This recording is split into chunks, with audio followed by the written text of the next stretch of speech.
tatlong branches na ito, ano sa tatlong branches na ito, ang trabaho ay ang gumawa ng mga batas? Kasi di ba sinabi niya, executive, legislative, at saka judicial branch. Ano yung branch na gumagawa ng mga batas? Legislative po. Lawmaking. Legislative is correct! Yeah. Legislative.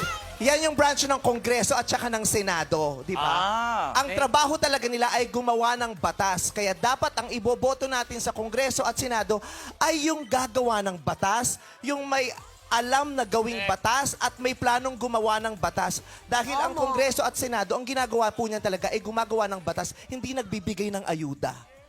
Okay? Diba? Yun talaga ang pangunahin nila, yung paggawa, lawmaking sila. Kaya dapat gagawa sila ng batas, hindi mamimigay sila ng pera. Correct. Oo, lawmaking po ito, ha? Okay. Maraming salamat! Salamat